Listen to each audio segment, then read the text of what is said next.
Okay, it's 11 o'clock, so I'm going to go ahead and get started. So thank you all for joining our first of hopefully many webinars. I hope, first of all, everyone's staying safe out there in these crazy times. And we appreciate you taking the time to join us. Maybe it'll be a nice little break for your day. This is kind of our first webinar of what we hope to be a continuing thing for Insight Partners.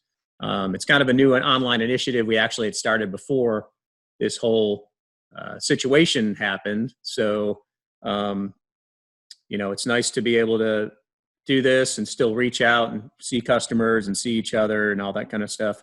A quick note, if you're an engineer in North Carolina, South Carolina, or Georgia, get with your sales engineer, whoever that is, and they could help you get your PDH credits for this. As far as Florida goes, we have not gotten this approved yet for Florida, but we are working on that. So we apologize. Got a question. Someone raised their hand here. What I was hoping to do for questions is there's a place to put questions in. It's kind of like a chat area, but there's a question area. Go ahead and put your questions in there, and at the end, I will spend some time to answer them if I can. This is a short webinar. It's only 30 minutes long. We wanted to keep our first one real short and real easy. And so we'll do questions at the end. And again, if you're an engineer in our territory, South Carolina, North Carolina, Georgia, get with your sales engineer and Insight Partners. Okay, you're all muted, by the way, too. So don't worry about anybody hearing what you're doing. Just relax, take it easy with that stuff. So this presentation is called How to Read a Psychrometric Chart. It's going to be review. If you've been in the business a while, it's probably going to be reviews for some. But if you're new, there might be some good information for you here. All right.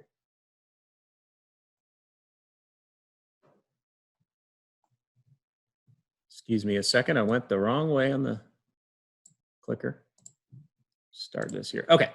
So who am I? Just real quick. So my name is Tony Mormino, and I have a degree from the College of Engineering, University of Florida from 1997.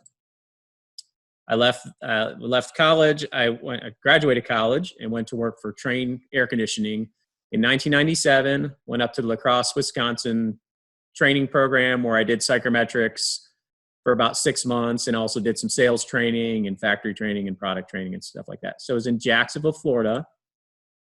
And then I left Trane, went to Innovative HVAC Sales, where I was a part owner, sales manager, and sales engineer. Worked there for 10 years. And now I am in Asheville, North Carolina, which I'm broadcasting from right now. That's where I physically live. I'm with a company called Insight Partners, and I'm a sales engineer here and also head up some of the psychrometrics and HVAC training. So again, we're glad you're here. And so we'll go ahead and get started. So like I said, this is just a 30-minute basic webinar on the psychrometric chart. So the psych chart was created by Willis Carrier, and I think it was about 1911. I'll have to look that up. But what he did is he took all the psychrometric properties that we knew at the time, dew point, wet bulb, dry bulb, humidity ratio, and he put them on a chart so that when he was building his air conditioning systems, he can evaluate the processes of cooling, dehumidification, and humidification.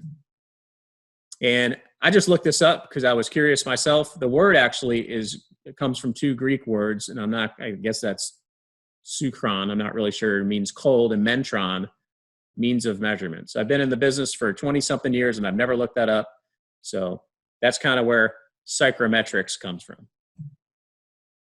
So why do you care? Why do you need to know this, right? So my opinion is if you're a contractor or an engineer or a salesman in the HVAC industry, the basic understanding of psychrometric chart is very important. The reason being is I know a lot of stuff's done on the computer these days, but to truly understand what's going on with your HVAC process on the psychrometric chart not only helps you bring a better product to the owner and end user, it could also be a safety issue and could also help you stay out of trouble and get out of trouble.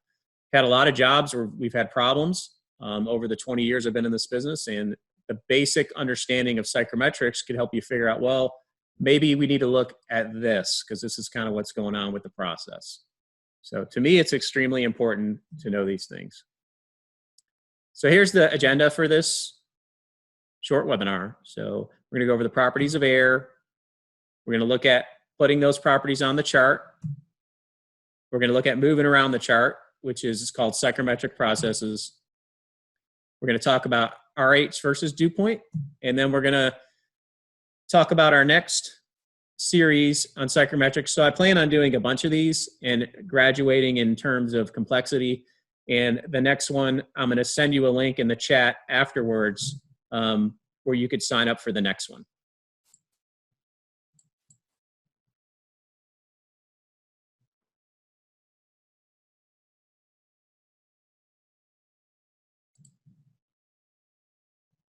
Okay, I'm just making sure everyone can hear me here. Okay. So we'll go ahead and get started. So psychrometric properties. So dry bulb is kind of the easiest one. We're almost familiar with that. So the dry bulb temperature is the temperature you see on a thermometer. Okay, if you were to walk outside on your porch and you had a little garden thermometer or something hanging on the wall, it said 80 degrees, that's dry bulb temperature. It's what's we refer to as sensible heat only. It does not care at all about the moisture content of the air. It could be very dry or very wet. It's just the reading you see on a thermometer. If you open up your weather app and it's going to be high at 95 today, that's the dry bulb temperature. So the wet bulb temperature takes into account the moisture content of the air. And this is an image of an instrument that used to be used called a sling psychrometer. You don't see these very much anymore. Now it's just a handheld digital tool, but it's a good illustration that shows what wet bulb is. So you have two thermometers here. There's one here. It's just a standard dry bulb thermometer. This is the bulb of a thermometer.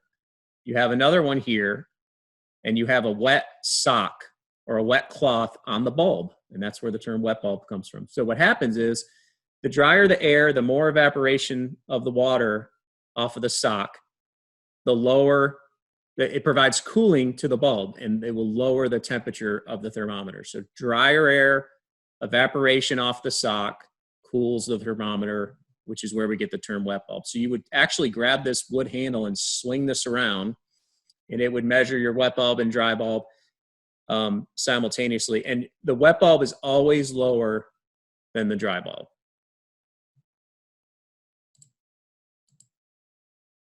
And relative humidity is kind of what it sounds like. It's the moisture content of the air at a given point versus how much it could actually hold.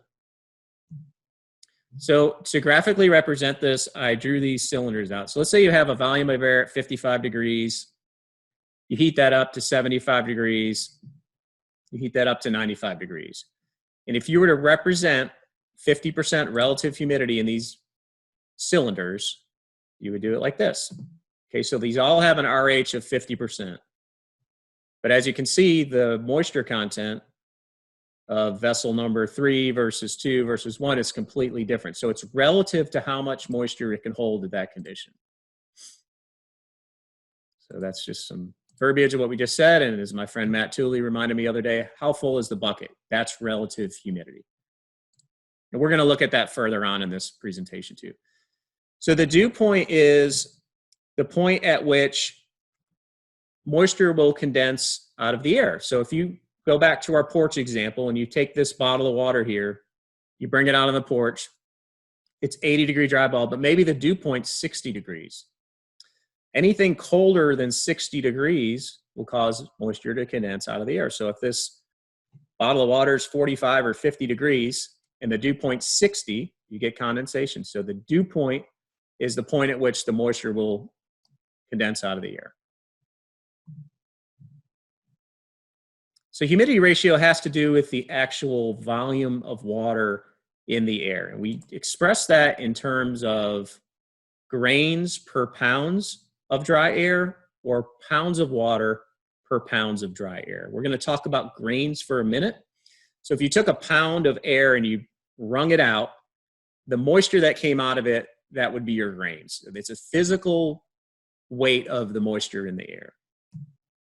So what is a grain? Because we don't use this term very often in everyday life, but it's used quite a bit in psychrometrics. So a grain is a unit of measurement.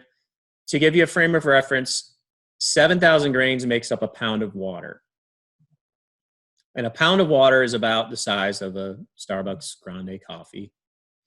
But we don't typically deal with 7,000 grains. We're dealing with the grain levels of maybe 60 to 120 or something like that. So just to give you a frame of reference, 100 grains is about 0.2 ounces, which is approximately the size of a quarter. So what does a pound of air look like? So a pound of air is 13 cubic feet. It's basically 2.35 feet cubed, okay? And I put the little dog in there just for a frame of reference. If you took the 100 grains and put it in a pound of air, it would look something like this. So the only reason I show this is because to me, like, a pound of air is meaningless. I don't know what it looks like. If I can visualize kind of the area it's in, it helps me better understand what's going on and then put the grains in there. It's surprising that we're actually dealing with a very small amount of moisture at 100 grains. So enthalpy has to do with the total energy in the air as it refers to sensible and latent heat, okay? So it's not just sensible heat, it has to do with the moisture in the air as well. So it's expressed, forgot to mention this, it's expressed in BTUs per pound of dry air. And a BTU, if you're new to the industry, is short for a British thermal unit. And it's the amount of energy required to increase a pound of water 1 degree Fahrenheit. So that's what a BTU is. And we use this term of energy all over in the HVAC industry. Okay, so we've talked a little bit about the properties of air. Now we're going to look at building the chart.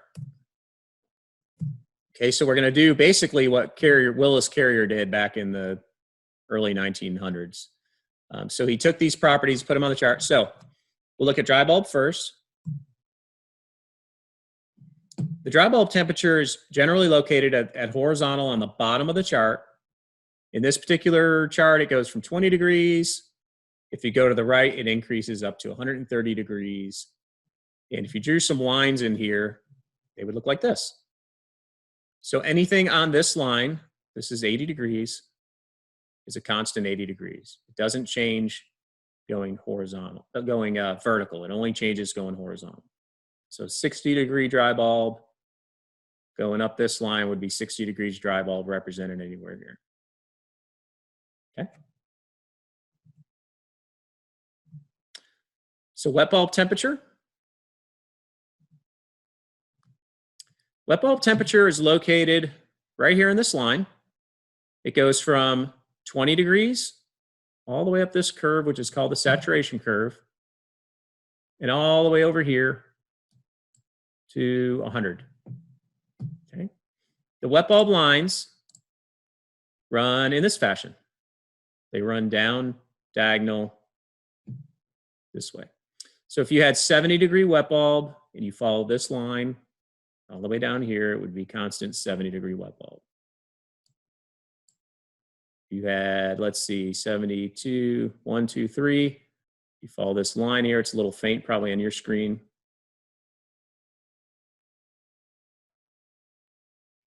You would see that.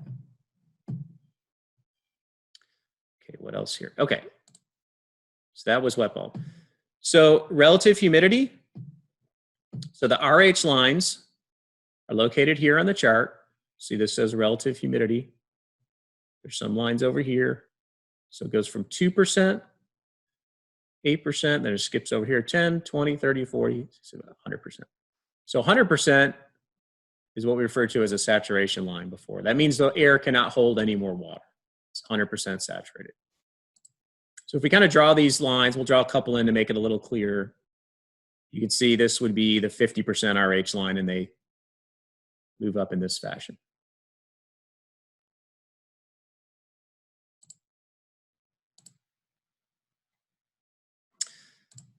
Dewpoint temperature. On this chart, it's located in the same area as the wet bulb. but the lines are different. So it goes from 20 up to 90, but these lines for dew point run horizontal. So they run in this fashion here.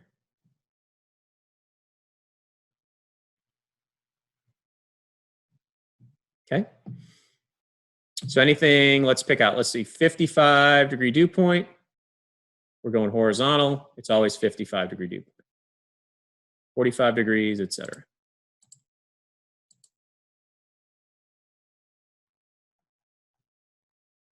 Okay, humidity ratio.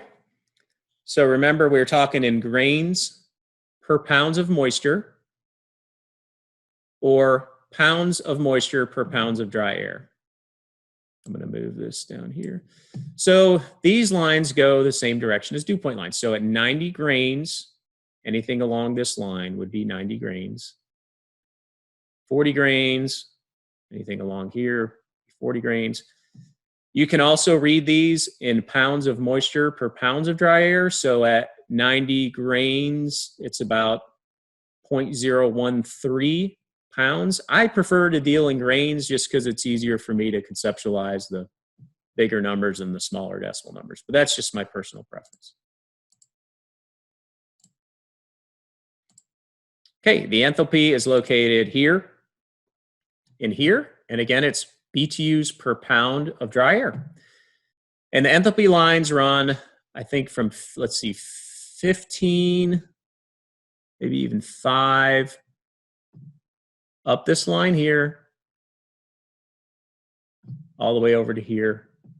And then it starts on these lines down here and comes over to here. And I'll show you why that's important in a second. So what you do if you wanted to, draw a line of 35 BTUs per pound, you would take this 35 and you would match it up with this 35. And you would be able to draw this line here. So anything along this line is 35 BTUs. Okay.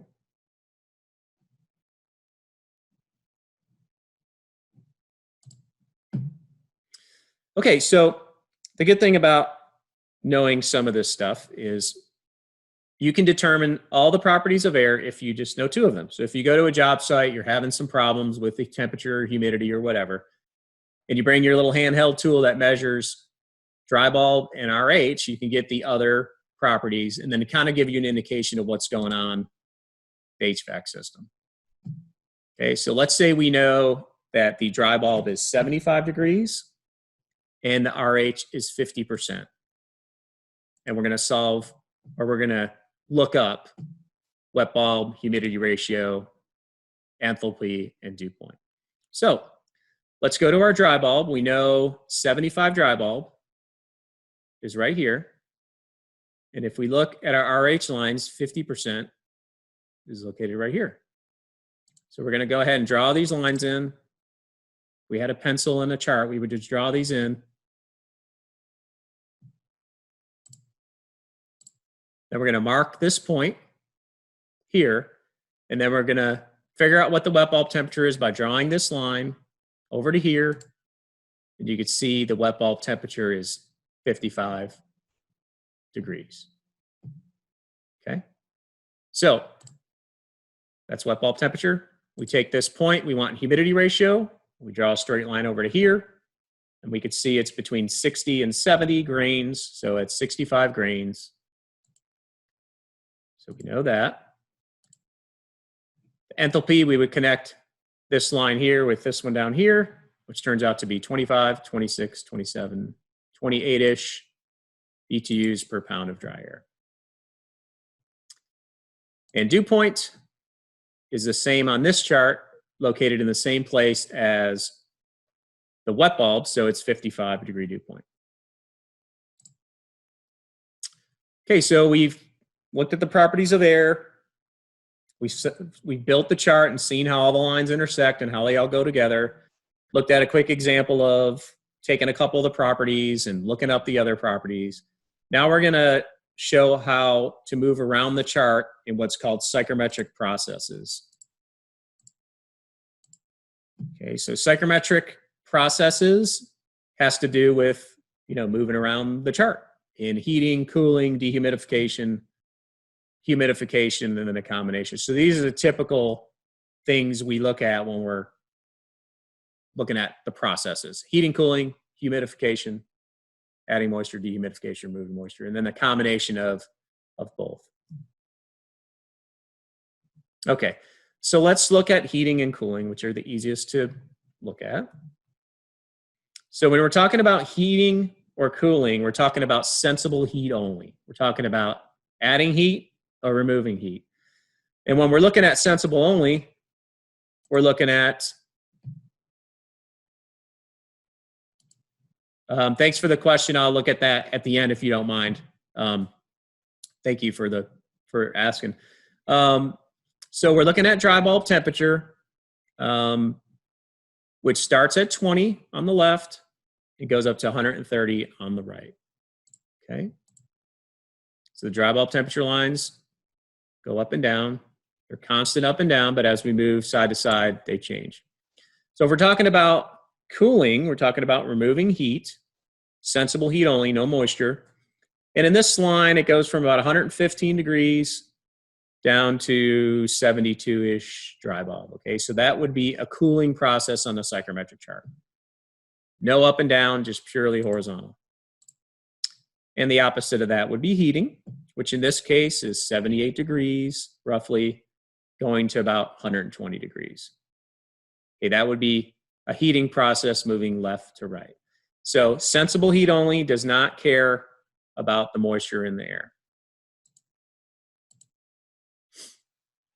Okay, so let's look at humidification, adding humidity to the air, and dehumidification, which is more of what we do with air conditioning systems, removing humidity from the air. So what does this process look like on the psychrometric chart? So when we're talking about humidity on the chart, remember, our grains increase as we go up and decrease as we go down. So we're talking about moving up and down the chart. So humidification process goes from the bottom up.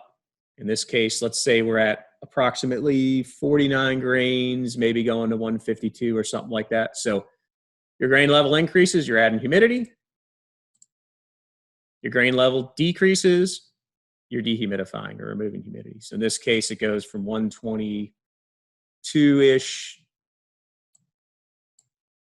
to 10 grains, which is a really low grain level.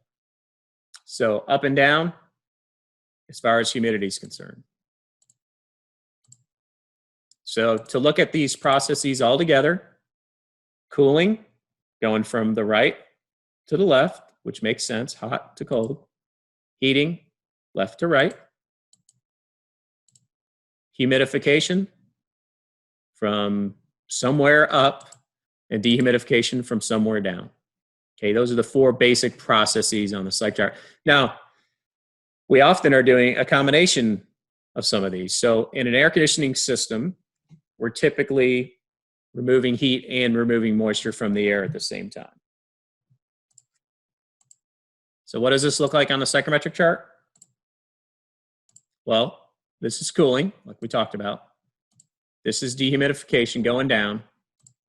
So a combination of the two would be something in this direction. So anytime we're moving this way on the psychrometric chart, we're removing heat and we're also removing moisture. So we're cooling and drying the air. And this would be the typical direction you would find as air moves, let's say, through a cooling coil or an evaporator coil.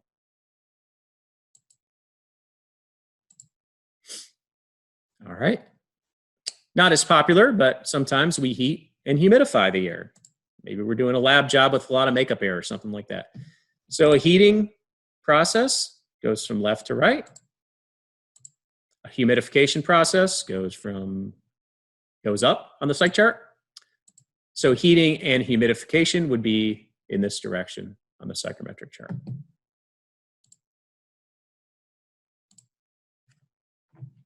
Okay, we just got about 5 minutes left. So I'm going to go through RH versus dew point real quick, and then we'll talk about the next webinar we're going to have, and I'll send you a link. You can sign up for that.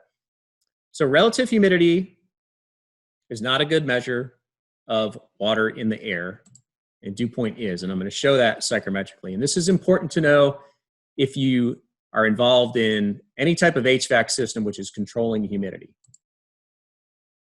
Okay, so we take our example from before, and as you can see, they all have the same RH value of 50%, but they have vast differences in the amount of water, right? So this bucket has a lot more water in it than this bucket. So if we took these two properties of air, RH and dry bulb, and we looked them up on the psychrometric chart and determined the dew point, and I've already done that, so we won't go through all that. You can see the dew point of the air increases from 37 to 55 to 74. So this is a more accurate representation of what's going on as far as the moisture content of the air, okay?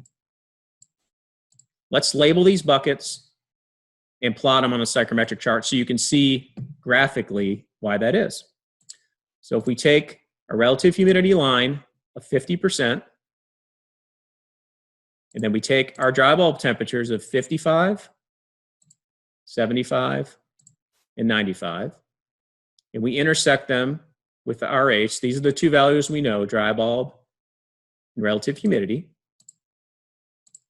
Go ahead and draw a horizontal line to the dew point, and then we mark these intersections to represent the specific points of the buckets we just looked at. So bucket number 1 has a dew point of 37, 2 has a dew point of 55, and 3 has a dew point of 74. So when we use the psychrometric chart for stuff like this, we can see that obviously this state has much more moisture content than this state because it has a lot more grains. So bucket number 1 has 32, 35 grains, and bucket number 3 has 128 grains. But they all have the same RH. So you can see like RH, so let's say we have a design day of 95 degrees dry and 78 wet bulb. That's a typical design outdoor air day. But the humidity, RH, is only 50%. Okay, but the grain level, the actual humidity in the air, is very wet at that condition. So when we're running makeup air units off of outside air dew point, or we're trying to control space humidity levels, it's way better to use dew point than it is RH, and this is why. Let's say we were looking at the space, the outdoor air humidity, and we initiated the dehumidification mode, only above a certain humidity level, right? So in this case, let's say it didn't come on until it reached, I don't know, 55% RH or something like that. So that air is very wet at that percent RH level. So we want to make sure we do it at dew point. So the dew point of this, we want to indicate for a dehumidification sequence to come on is 55 degree dew point, not 55% RH. And we'll look at that further as we go through more detailed psychrometrics. Kind of running out of time here, but. Okay, so that was it for this webinar. So what's next? So what's next in the series is going to be, we're going to talk about mixtures of air. We're going to calculate sensible heat ratio. We'll walk through constant volume system psychrometrics, and we'll show what happens to your space humidity at part load on the you could show that on the psychrometric chart, which is a great tool. So we're calling this Psychrometrics Beyond the Basics. And right now I will chat everybody the link to this. You give me just a second. You can connect with us on LinkedIn. Insight Partners has a LinkedIn page, and a lot of times we'll post down there, any training videos we do or any upcoming webinars and stuff like that. So you'll want to connect with us there if that's of interest to you. And I'm going to copy our LinkedIn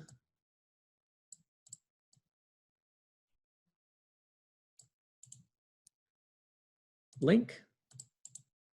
If you're interested in that, you can connect with us that way.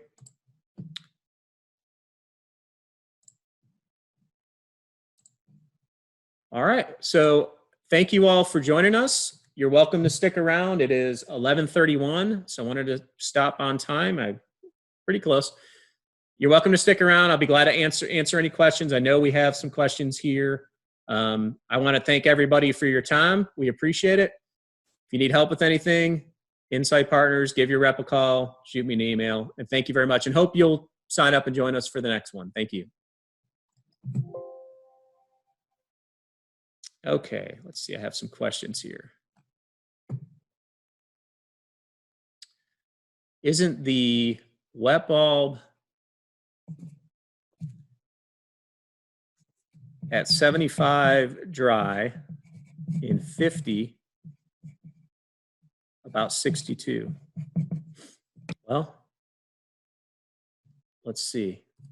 And thank you for the question. I don't know who it is. Robert, thank you for the question. Let's go back at the chart, and I certainly could have gotten that wrong.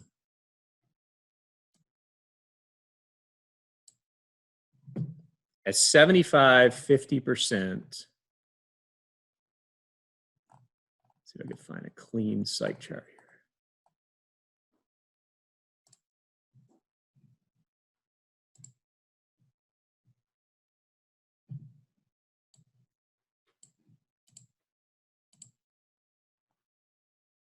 Okay, 75 dry bulb.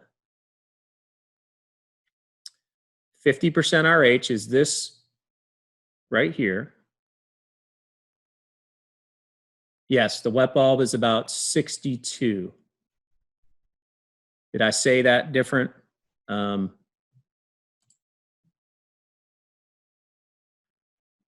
Oh, so when we went directly to the left, we were talking about the dew point. And I think what you're referring to maybe is right here. So we drew this line, which is 75 degrees, 50% RH. You are correct, Robert, that the wet bulb is about 62, but the dew point, which is this line here, is 55.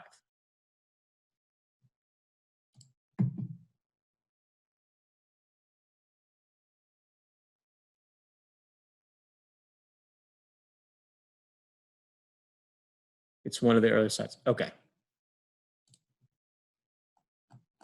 I'm not sure. I'll have to look in. Let's see.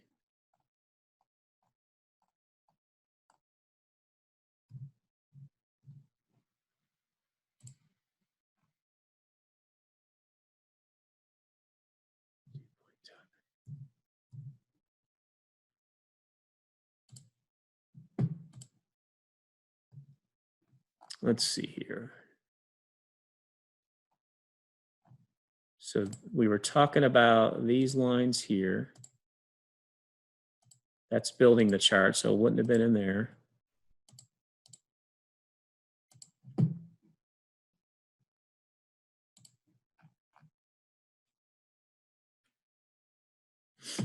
I don't see where that would have been. Maybe this one?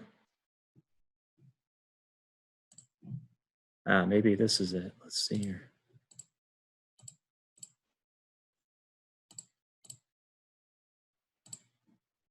I think this is it.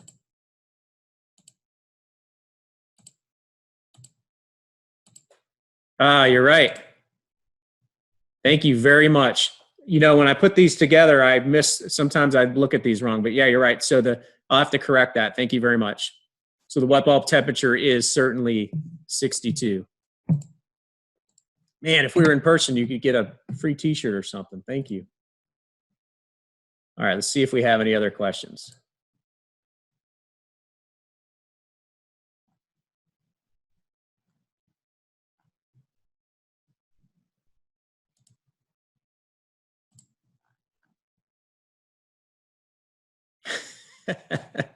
I will.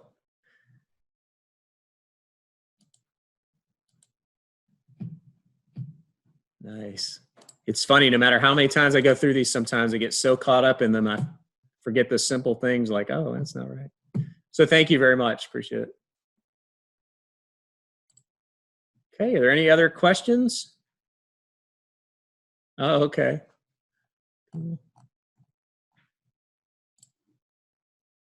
All right, I think, unless I'm missing something, let me go check the chats here. A link to this recording, yes, we can certainly do that. I have a recording. I'll probably just put it up on YouTube. That's where all these things usually live. And we'll send out a link after I correct my wet bulb temperature issue. Okay. All right, if there are any other questions. Cool. Thanks, Robert. I appreciate it. Okay, thanks, everybody. You guys have a good day and hope you all stay safe out there. Appreciate your time.